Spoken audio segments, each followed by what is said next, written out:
মানুষের প্রয়োজন, মানুষের জীবনে দরকার, অথচ আল্লাহর কোরআনের কোনো ইঙ্গিত দেওয়া নাই, এমন কোনো কথা বলাও পাপ। এই কোরআন আমাদের ঘরে আছে, তার কি যথাযথ মূল্যায়ন মান আমরা দেই না।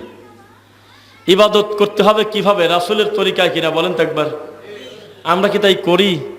আমরা একটু অন্যভাবে বলি। সেটা কি, আপনারা রমজান মাসে তারাবি পড়েন না? রাকাত বহু দূরের কথা, আমি বলতেছি কোরআন মাজিদ তারাবি পড়েন না?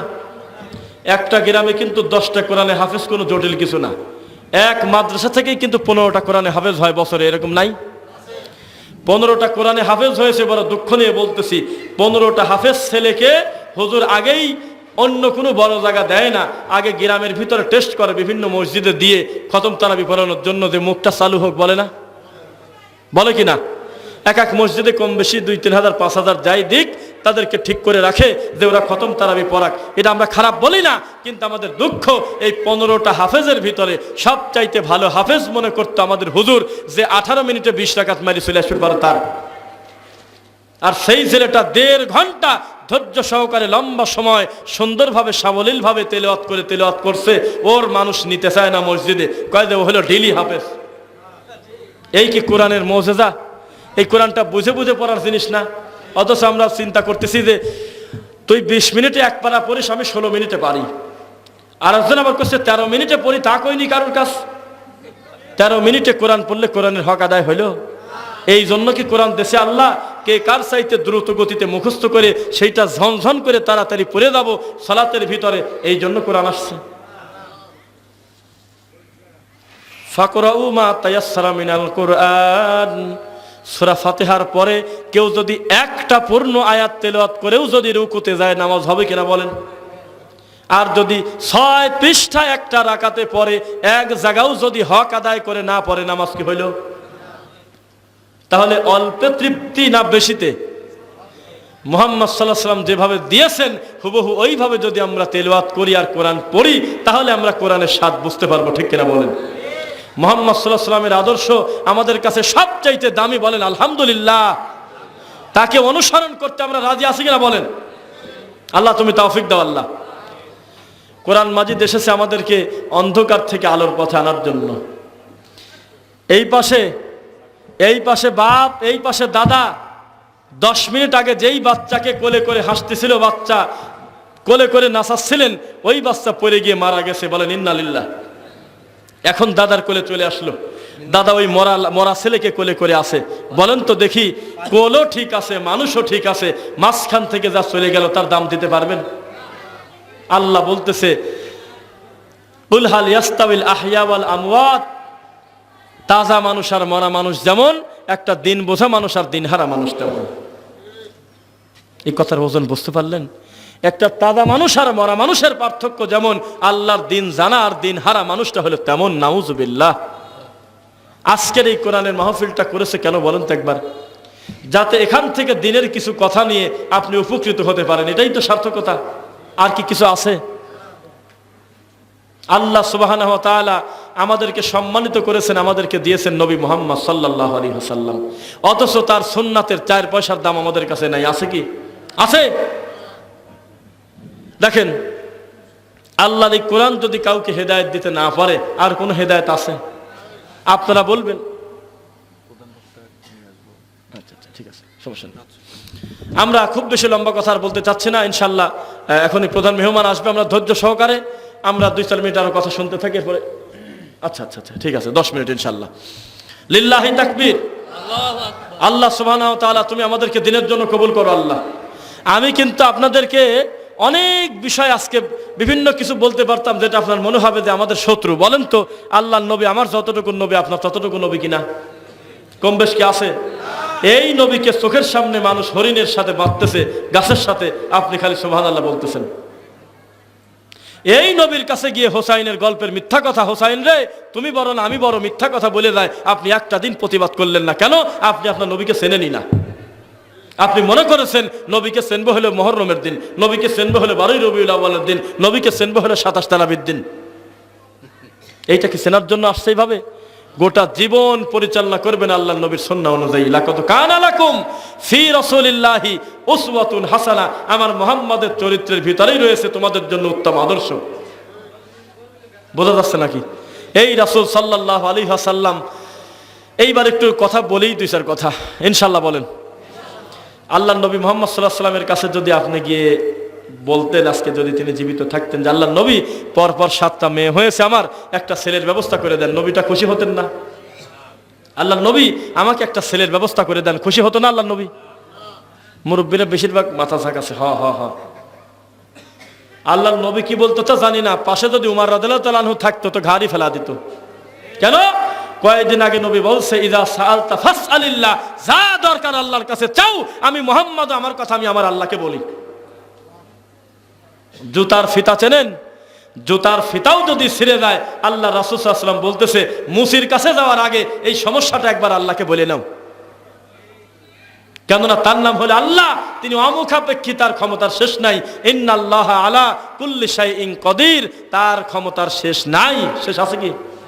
এই নবী মুহাম্মদ সাল্লাল্লাহু আলাইহি ওয়াসাল্লাম আমাদের নবী হওয়ার পরেও আমরা কি তাকে মান দিচ্ছি? তার মান দিচ্ছি কি? হরিণ বাঁধার গল্প দিয়ে, আস্তাগফিরুল্লাহ। তার মান দিচ্ছে কি?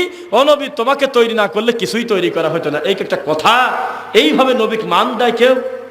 ও নবী, তুমি তো পৃথিবীর কেউ ছিলই না, তখনও তুমি আরশে মাওলায় ছিল গো নবী, বলার দরকার আছে? ও নবী, আদম তখনও মাটির ভিতরে পড়েছিল, কাদার ভিতরে, তখনও তুমি নবী। ও নবী, তুমি গায়েব জানো গো নবী। ও নবী, তুমি আমার নূরের নবী গো। এইভাবে বলে কি তার মান দেওয়া যাবে? তাকে মান দিতে হবে আল্লাহ যেভাবে দিয়েছেন ওইভাবে। তাকে মান দেওয়ার আয়াতের অভাব নাই। ইন্নাকা লাআলা খুলুকিন আযীম ওয়া মা আরসালনাকা ইল্লা রাহমাতাল লিল আলামিন মা আতাকুমুর রাসূলু ফাখুযু ওয়া মা নাহাকুম আনহু ফান্তাহু আতিউল্লাহ ওয়া আতিউর রাসূল লাকাদ কানা লাকুম ফি রাসূলিল্লাহি উসওয়াতুন হাসানা। একাধিক কোরআন মাজিদের আয়াত প্রমাণ করে আল্লাহর নবীর চাইতে দামি মান পৃথিবীতে মাখলুক হিসেবে কারো নাই। সেই নবীকে মান দিচ্ছে আমরা আজে বাজে কথা বলে, ঠিক কিনা? একবার আব্দুল কাদের জিলানী ঠেলে দিচ্ছে হলো মিরাজের ঘটনায়, আর একবার আরেকজন টানিয়ে দিচ্ছে আরেক দেশে, আরেকজন আবার আব্দুল কাদের আপনার কি বলেন আজরাইলিক ধরে মারলো। এইসব নোংরা কথা দিয়ে আমরা নবীর মান দিচ্ছি, নাউজুবিল্লাহি মিন যালিক। মূলত আপনি রাসূলকে মানই দেন না, দামই দেন না, তাকে মানেন না, অস্বীকার করেন। এই জন্য আপনি জাহান্নামে যাবেন। কেন? আপনি হলেন আবা, আপনি আবা, আপনি নবীকে অনুসরণ করেন না। আরবিতে আপনাকে বলা হয় হলো আবা। আর যারা অনুসরণ করে, ইত্তেবা করে, তারা যাবে জান্নাতে, তারা ফিরকায়ে নাজিয়া। বলেন ইনশাআল্লাহ। আল্লাহ সুবহানাহু ওয়া তাআলা আমাদেরকে বহু কিছু শিক্ষা দিয়েছেন, আমরা বেখেয়াল হয়ে আছি। একটা জিনিস আপনাকে বলি আমি, বলেন তো দেখি, ওযু হারানোর ক্ষতি বেশি না ঈমান হারানোর ক্ষতি বেশি? নামাজ ভেঙে যাওয়ার ক্ষতি বেশি না ঈমান হারায় যাওয়ার ক্ষতি বেশি? আপনি রাগ করবেন, এই দেশের 98% মুফতি এখনো জানেই না ওযু ভঙ্গের কারণ 7টা, একাই সুন্দর করে সিরিয়ালে কয়। কোরআন হাদিসের সিরিয়াল আছে কিনা বলতেছি না। নামাজ ভঙ্গের কারণ 19টি, তা কয়, সব সিরিয়ালে কয়, কিন্তু ঈমান ভঙ্গের কারণ জানে না। যদি কোন ঈমান ভঙ্গের কারণ কয়টি, কয় জানি না, অথচ মুফতি। অথচ একটা কালেমা পড়া মানুষের জন্য সবচেয়ে আগে জানা জরুরি ছিল, যেই কালেমা আমি বিলং করতেছি, চলতেছি, যেটাকে নিয়ে, ওই কালেমা কি কি কাজ করলে ভেঙে যায়, আদৌ আমার কালেমা ঠিক আছে তো? জানা উচিত ছিল না? আমাদের বাংলাদেশে, আপনি রাগ করবেন না, 90% বললে ভুল হবে কিনা, কম বেশি, এখনো পর্যন্ত তাদের এই সিলেবাসই ঢোকে নাই, তাদের ক্লাসে কোন কোন কর্ম করলে ঈমান নামক সম্পদটা ভেঙে দেয় জানে না। আকীদার কোনো কথাই নাই। আল্লাহ তো কলবে ঢুকে গেছে, তাই না? নাকি কলবে না আল্লাহ? হ্যাঁ, কলবে। এইভাবে আল্লাহকে আমরা মান দিচ্ছি, অথচ আল্লাহর একটা যোগ্য মান নাই, নবী মুহাম্মদ সাল্লাল্লাহু আলাইহি ওয়াসাল্লামের যোগ্য মান নাই। এই মান দিচ্ছে আমরা আজে বাজে নোংরা কথা বলে। তো যেহেতু আলোচক রয়েছেন, আলহামদুলিল্লাহ প্রধান আলোচক আসবেন তিনি, মাঝখানে তবু আমি আপনাদেরকে স্মরণ করে দিতে চাচ্ছি। আমরা কোথায় গেল ভাইজান? আচ্ছা আচ্ছা, জি জি, নিয়ে আসেন ইনশাল্লাহ। তা আমরা আপনাদের থেকে খুব বেশি সময় আমরা নিতে চাচ্ছি না। সত্য করে একটা কথা বলি, একটু আপনাকে আমি এই কথা বোঝাতে চাচ্ছি যে আপনার মাথায় একটু চিন্তা যাক। পৃথিবীতে কেউ না কেউ প্রথমে আপনার চিন্তাটা দেবে। ভালো কাজ কোনোদিন একসাথে সবাই শুরু করে না। একটা বক্তা জালসার মঞ্চে এসে কুফরি করেছে, মিথ্যা কথা বলতেছে, বিদাত বলতেছে, শিরিক করতেছে, একটা লোক যদি সাহস করে বলেন হুজুর তওবা পড়তে হবে আপনার, আর না হয়তো প্রমাণ করতে হবে নবী হুবহু এই কথা বলছে। একটাকে যদি এরকম সাইজ করতেন, দেখতেন আপনার গ্রামে ভণ্ড হুজুর ঢোকার আগে আরো 10 জন হুজুরকে বলতো, শোনো খবরদার, ভাঙুরা হোক উল্লাপাড়া হোক এইসব গ্রামে ঢুকো না, ওরা ভুল গেলি ধরে মারবেনি। যতদিন পর্যন্ত আপনার ধর্ম আপনি নিজ দায়িত্বে টাটকা বুঝে না নেবেন, ততদিন পর্যন্ত প্রতারক হুজুর আপনাকে ধর্ম বুঝে দেবে না। কেননা মানুষের স্বভাব মানুষের মাথার উপর কাঁঠাল ভেঙে খাওয়া, মানুষের কোনো ধরনের কোনো স্বাধীনতা রাখবে না। আপনি যখন আওয়াজ রাখা শুরু করবেন, দেখবেন যে আপনার ধর্ম বুঝে দিতে সে বাধ্য। কিছুই করার দরকার নেই, খালি মঞ্চে ওঠার আগে হুজুরের কানে কানে বলে দেন, কথা হবে 2টা, আল্লাহ বলেছেন 1, নবী বলেছেন 2, শেষ। পারবেন? যদি পারেন তো ওয়াজ করেন, 4 ঘন্টা সময় দিলাম, আর যদি না পারেন 3 মিনিটও বসতে দেবো না, হুজুর বাড়ি চলে যাবেন, কোনো দরকার নেই। আমার এই জন্যই ডাহি আনছেন নাকি? আমি হলো আব্দুল কাদের জিলানীর বাপের বড়ই খাওয়ার কথা কব? আমি হলো রাবিয়া বসির জান্নাত পুরানির গল্প বলবো? আমি হলো ওই আরেক মাদ্রাসার বড় মুফতি হলো জঙ্গলে চলে যা মিটিং করে সেই কথা শুনবো? আপনারা অনেকেই হাসতেছেন, মনে হয় জানেন এই ঘটনা, তাই না? কয়ে যে সারা বিশ্বের সকল ওলি প্রতি সপ্তাহে একটা দিন আফ্রিকার জঙ্গলে মিটিং করে। এখনো পর্যন্ত বহু মানুষের স্বভাব, যারা ভালো মানুষ তারা ধরা দেয় না, রুমাল টোয়াল পেশায় একেবারে কোনায় পড়ে থাকে, মানে এতে কাফে বসে থাকে, আর বলে দেখছো লোকটা নিরিবিলি কত সুন্দর লক্ষ্মীর মতো আছে, কোনো রকম কোনো সংসারের খেয়াল নাই। একটা কথা, ভালো মানুষ মানেই মনে হয় জঙ্গলে যাওয়া। নাউজুবিল্লাহ। জঙ্গলে মানুষ কেন যায়? উদ্দেশ্য মিটিং করে সুন্দরভাবে আমাদের আলোচনা যাতে কেউ না শোনে, তাই তো সেজন্য যাচ্ছে নিরিবিলি। তা আফ্রিকার জঙ্গল কি নিরিবিলি? তো ভাগ ভাল্লুকের জায়গা, বানর শিয়াল আছে ওখানে। ঢাকা ঢোকো না কেন? ঢাকাতে এখনো মানে সাউন্ড প্রুফ বড় বড় সুন্দর সুন্দর গ্লাস করা বিল্ডিং আছে, ওখানে যায় 30টা ওলি বাবা ঢুকে বড়, ঢুকে তোমরা গল্প করো, ভিতরে পাথর মারলেও কেউ বুঝবি না, কান্নাকাটি করলেও বাইরে কিন্তু শব্দ শোনা যায় না। এই জায়গা সাহাবাদ্দি ছুটে চলে গেছে আফ্রিকার জঙ্গলে, যেখানে বানর ভাগ ভাল্লুক দুনিয়ার আজে বাজে কে কে কে কে লাগেই আছে রাত দিন। ওই জায়গা বলে আফ্রিকার জঙ্গলে পীর ঘরে মিটিং হয়, ওটা তালাক দিয়ে দিলাম। যেই জিনিস মানুষের ভিতরে থাকে, মানুষের কল্যাণ করে না, খালি মানুষের থেকে দূরে চলে যায়, ওকে আজকে কোরবানি করলাম, তালাক দিলাম আজকে। আমাদের ধর্মের সৌন্দর্যই হলো এক জায়গা, মানুষ নিজে যত ভালো হবে তাড়াতাড়ি এই ভালোটা অন্য লোককে বলে দেবে। আর ভালো মানুষ খালি সরে পড়ে, কয়েকজন উনি ভালো, উনি হলে ওজিফায় আছে, উনি মুরাকাবায় আছে, উনি আব্বার কাছে আরো 16 বছর থাকবি, তারপর কি দিন দিবিনি।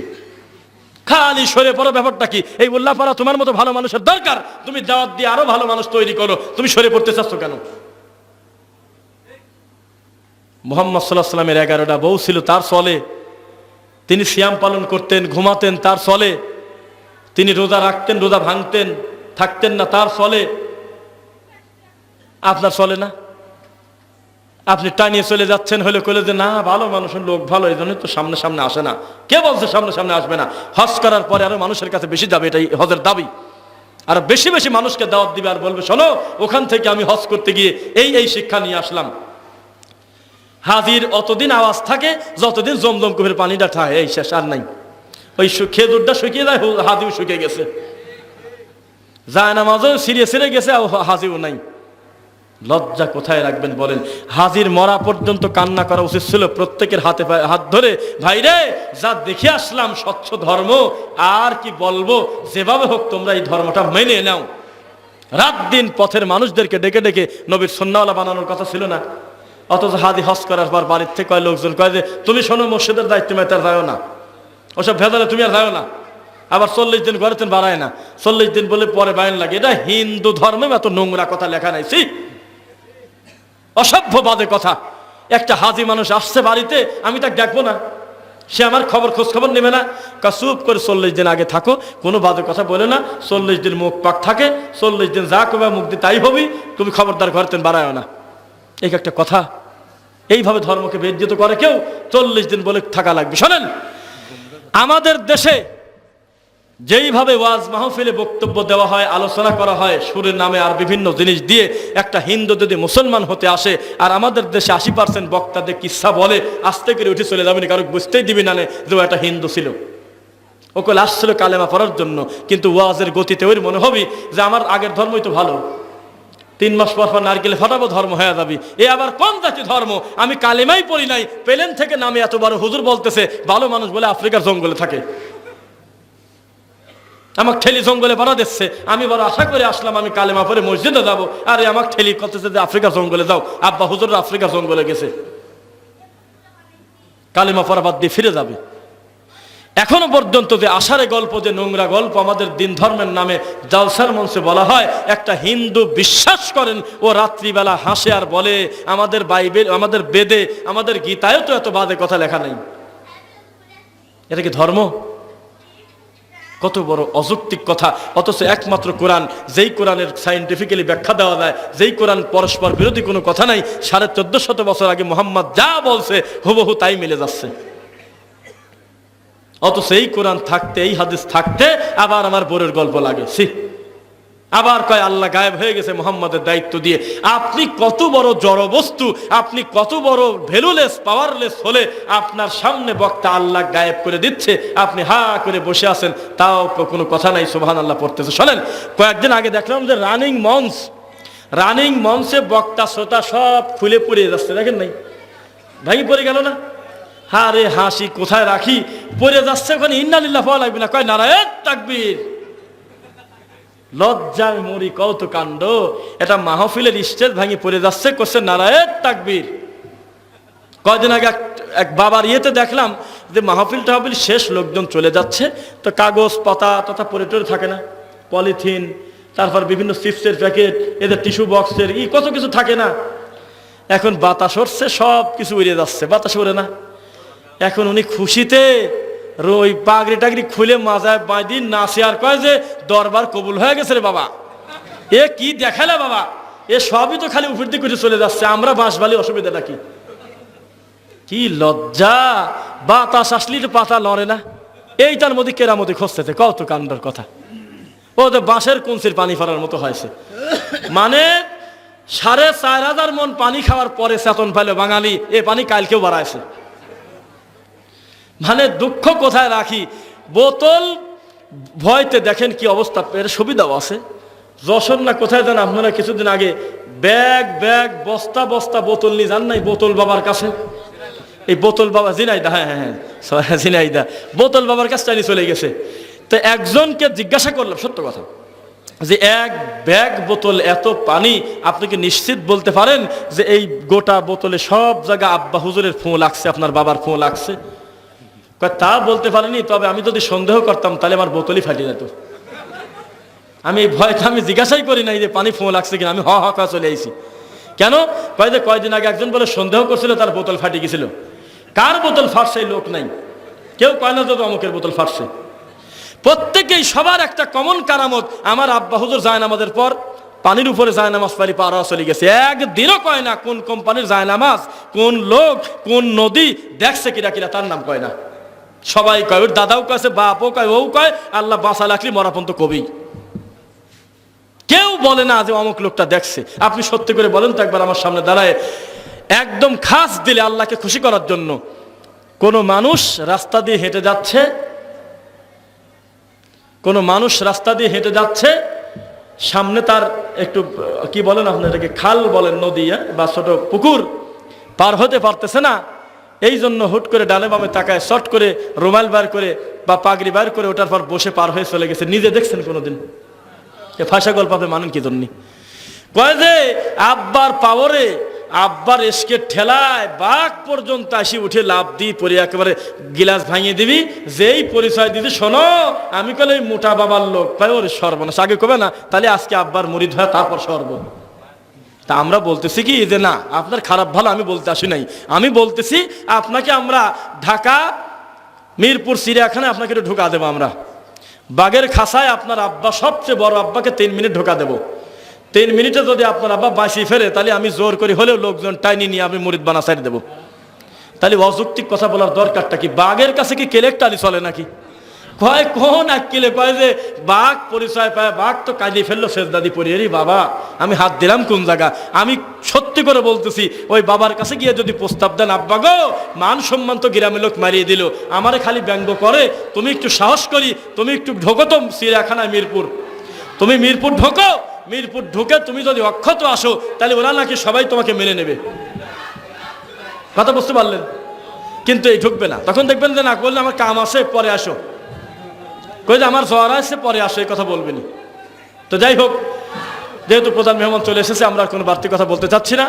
আল্লাহ আমাদের সকল ভুল ভ্রান্তি ক্ষমা করে আমাদের সকল ভালো কথা কবুল করুন। আল্লাহুম্মা আমিন।